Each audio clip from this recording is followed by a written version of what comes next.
Hello and welcome to another video. Firstly, a quick shout out to my brother at Nexus 7 for the tracks that you can hear. I've left these details in the description below if you're interested in his music and want to hear more.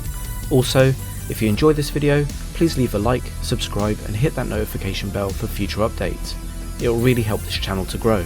So with that out of the way, I thought I'd make a brief initial thoughts video on my first couple of hours playing Ori and The Will of the Wisps. It is one of the games available on the massive Xbox Games Pass library and is a Metroidvania platform adventure game. The story is narrated by the Spirit Tree as it was in the first title, the award-winning Ori and the Blind Forest. The gorgeous opening sequence shows the final egg of Kuro, the antagonist of Ori and the Blind Forest, opening to reveal a baby owl which Ori, Naru and Gumo name Ku.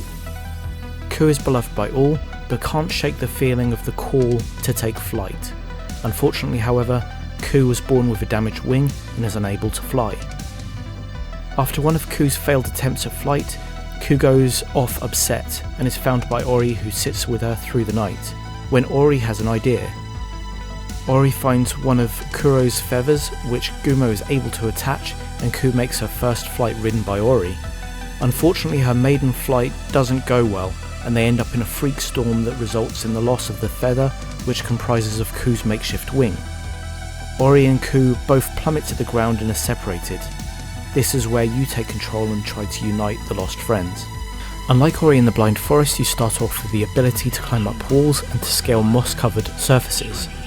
You find a torch initially which you can use to defeat enemies and to burn loose wooden barriers to gain access to different areas. This is extinguishable by water, however. The first upgrade you come across is a melee attack which is fast and light. It's not overly powerful, however, but it does replace the torch. The attack that you had in Ori and the Blind Forest was a homing ranged attack, so it is a little different, but it does still feel good. Like in the first game, you gain new abilities from trees dotted around the areas. Unlike the first game, however, you can upgrade these abilities through purchases, whereas in the first game you had a skill tree which you could use to upgrade those different skills.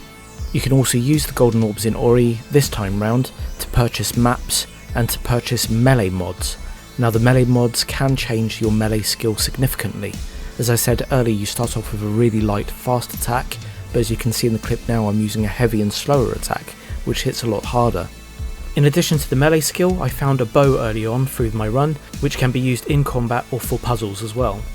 If this is anything like the original Ori game, you'll find skills like this throughout the map. You can also find health and mana orbs which help deepen your mana and health pools respectively. So here are my thoughts on the game so far. I've noticed that the manual save that you used to have previously is gone. It used to be a skill that you could use just before a tricky point. It was kind of handy at the time, but now you have autosaves. The autosaves are well spaced and you still have the manual save wells that you had in the previous game.